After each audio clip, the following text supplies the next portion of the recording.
साथियों को नमस्कार। प्राकृतिक चिकित्सा के अंतर्गत आज बहुत ही महत्वपूर्ण थेरेपी के ऊपर हम चर्चा करेंगे, जिसके अंतर्गत कलर थेरेपी आता है।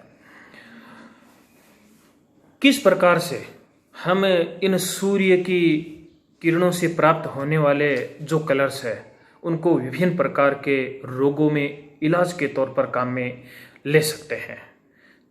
जो सूर्य की किरणें हैं और इन सूर्य की किरणों में, जैसा कि पिछले जो वीडियो थे उनमें हमने जाना कि जो सूर्य की किरणें हैं उनमें 7 प्रकार के जो रंग पाए जाते हैं और उन 7 रंगों की अपनी फ्रीक्वेंसी और वेवलेंथ के अनुसार उनकी अपनी ऊर्जा होती है और उन्हीं ऊर्जाओं को हम अब अलग अलग रंगों के द्वारा काम में लेंगे। तो सूर्य चिकित्सा में जो कलर थेरेपी है उसमें सूर्य की जो रंगीन किरणें हैं उन रंगीन किरणों को हम रंगीन शीशों से गुजार करके थेरेपी के रूप में काम में ले सकते हैं।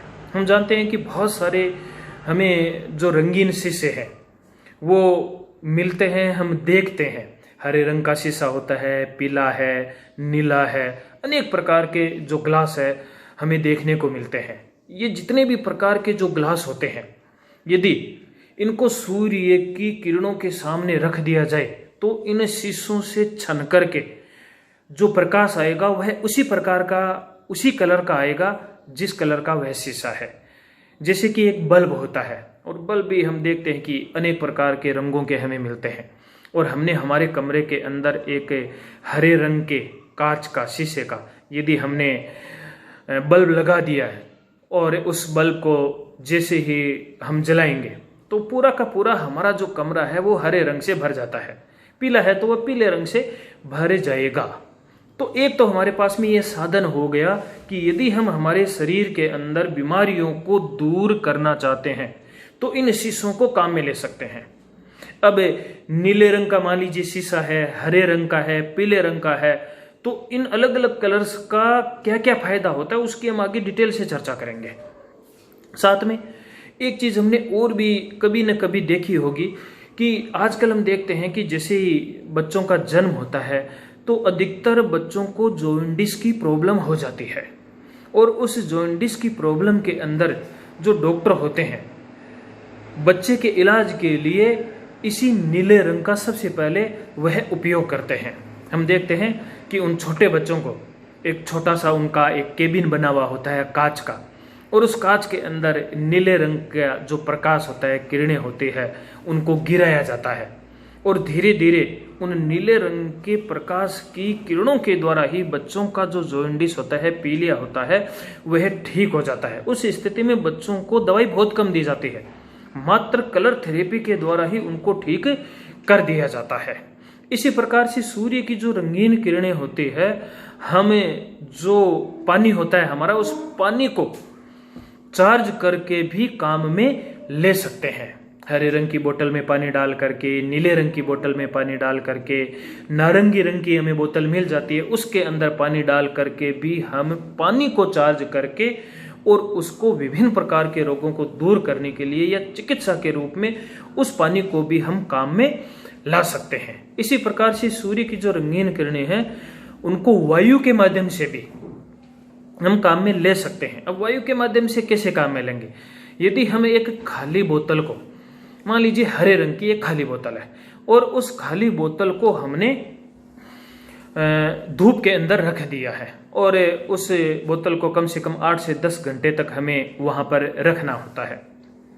जब उसको रख दिया जाता है तो उसके अंदर, अब चूंकि बोतल के अंदर हमें लग रहा है कि कुछ नहीं है लेकिन उसमें वायु रहती है, तो वह जो वायु है उसके ऊपर कॉर्क लगाया जा सकता है। कॉर्क लगाने से यह होगा कि दूसरी वायु प्रवेश न करे, तो वही वायु बनी रहेगी और वह जो वायु होती है वह हरे रंग से चार्ज हो जाती है और उस वायु को उस बोतल के मुंह के ऊपर अपना मुंह रख करके और उस वायु को खींच करके हम उसका प्रयोग कर सकते हैं। इसी प्रकार से जो सूर्य की किरणें होती है उनको तेल के ऊपर गिराकर, यानी कि तेल को हम यहाँ पर चार्ज करेंगे तेल को भी चार्ज करने के लिए विभिन्न प्रकार की जो कांच की बोतलें होती है उनके अंदर तेल डाल करके और उनको चार्ज किया जाता है और उनका फिर प्रयोग किया जाता है। इसी प्रकार से सूर्य की जो किरणें होती है हमें मिश्री और दूध को भी रिचार्ज कर सकते हैं, यानी सूर्य किरणों से चार्ज कर सकते हैं। उनमें भी उनका इफेक्ट आना शुरू हो जाएगा, करना कुछ नहीं है। ठीक इसी प्रकार से हमें कोई भी कांच का जो बर्तन होता है या बोतल होती है हरे रंग की, पीले रंग की, उसके अंदर मिश्री या दूध को डाल दिया जाता है। इसी प्रकार से जो पट्टियां होती है, जैसे मिट्टी पट्टी होती है या जो गिल्ली पट्टी होती है यानी कि पानी की जो पट्टी होती है, तो जल से भीगी जो कपड़े की पट्टी होती है उसको भी विभिन्न प्रकार के जो कलर्स होते हैं उनसे चार्ज करके भी उनको हम काम में ले सकते हैं। इसी प्रकार से रंगीन किरणों से भावित जल से जो सन्नी मिट्टी की पट्टी होती है उस पट्टी को भी शरीर के विभिन्न अवयवों के ऊपर लगा करके हम काम में ले सकते हैं।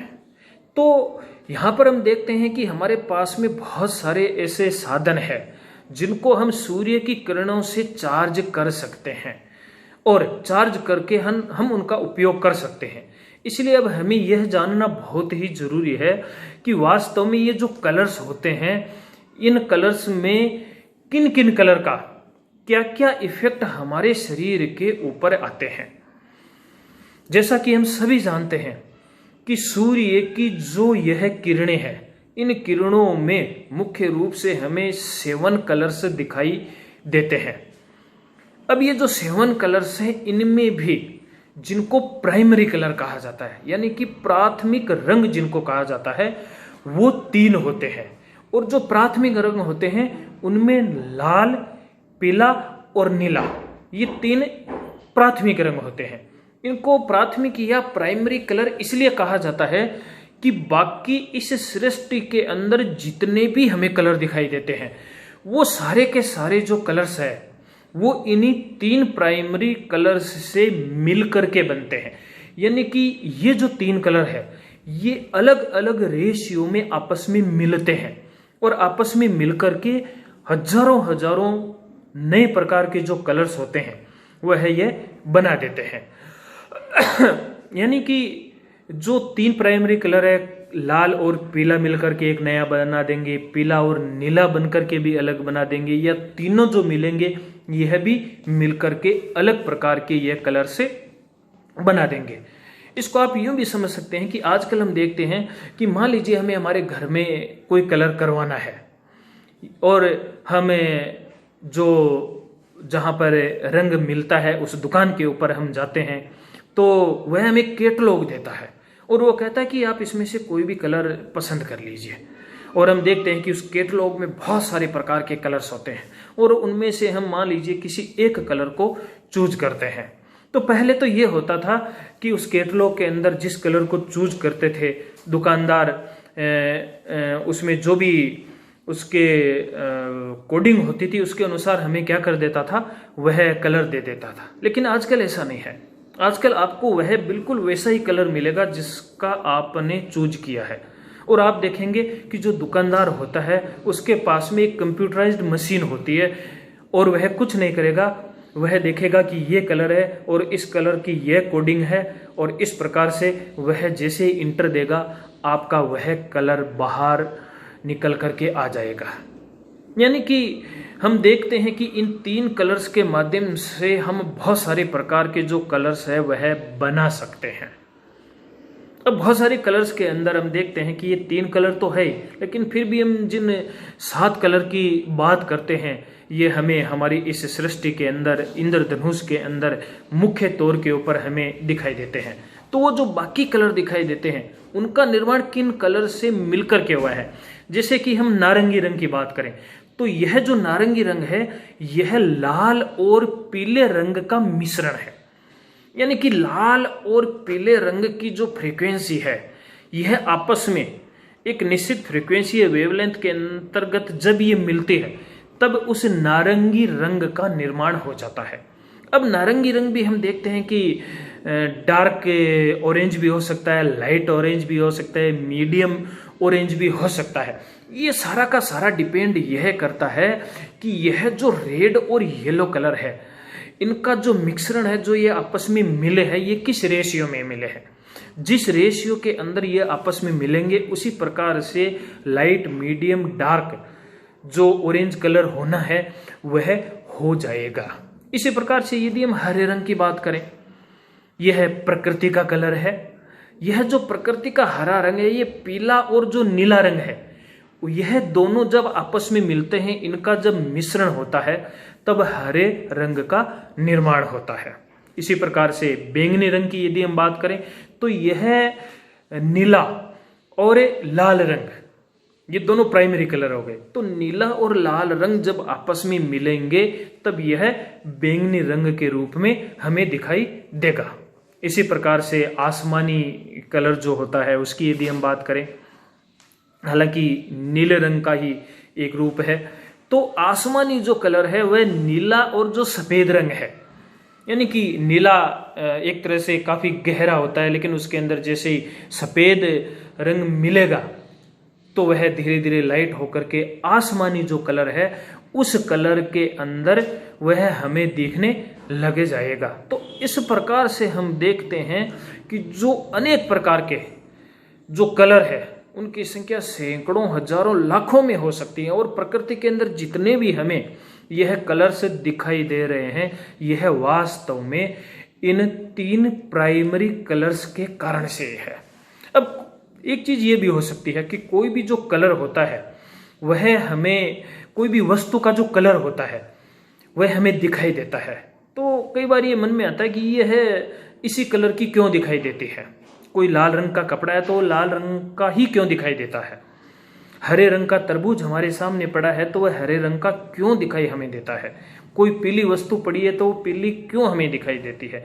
होता इसमें यह है कि जब सूर्य की किरणें किसी वस्तु के ऊपर गिरती है तब वह वस्तु बाकी सभी कलर को तो एब्जॉर्ब कर लेती है, सोख लेती है, और एक या कुछ एक ऐसे कलर्स होते हैं जिनका वह रिफ्लेक्ट करती है। रिफ्लेक्ट का अर्थ हो गया कि वह किरणें हमारी आंख तक पहुंचेगी, यानी कि रिफ्लेक्ट होने के बाद में जो तरंगे आपकी आंख तक पहुंच रही है वही कलर आपको दिखाई देगा। इसलिए अंधेरे में कोई कलर नहीं दिखाई देता है। अंधेरे में इसलिए कलर नहीं दिखाई देता है क्योंकि वहां पर प्रकाश का अभाव रहता है। अब प्रकाश के अभाव के कारण से जब किसी वस्तु के ऊपर प्रकाश पड़ेगा ही नहीं, और जब वस्तु के ऊपर प्रकाश पड़ेगा ही नहीं तो उसमें रिफ्लेक्शन किसी भी प्रकार का होगा ही नहीं, और जब रिफ्लेक्शन नहीं होगा तो हमारी आंख तक कोई किरण पहुंचेगी नहीं, कोई कलर पहुंचेगा ही नहीं, इसलिए वहां पर कोई कलर हमें दिखाई नहीं देता है।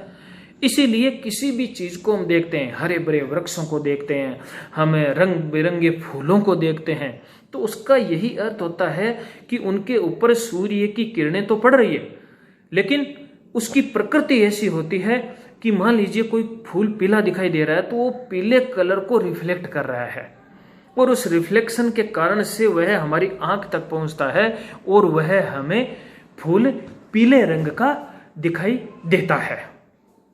अब हमें रंगों के जो गुण धर्म है उनके ऊपर चर्चा करेंगे, क्योंकि उसी के अनुसार हम उनका उपयोग भी कर पाएंगे। बात आती है सबसे पहले नीले रंग की।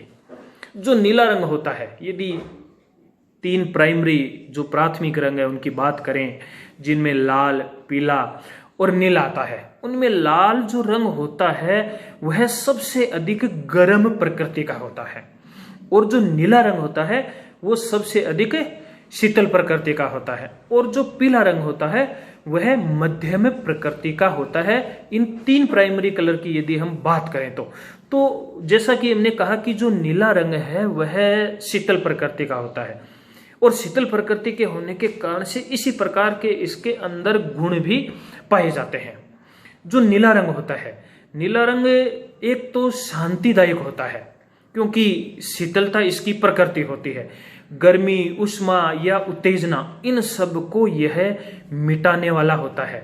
गर्मी के मौसम में नीला रंग अत्यंत ही उपयोगी होता है, और जितने भी पित्त प्रधान रोग है नीला रंग उनका शमन करता है। यानी कि पित्त से संबंधित, जैसे आयुर्वेद में वात पित्त कफ की हम बात करते हैं, तो पित्त के रोगों को जो नीला रंग है वह उनको दूर करता है। और नीला रंग धर्मोन्माद को बताता है।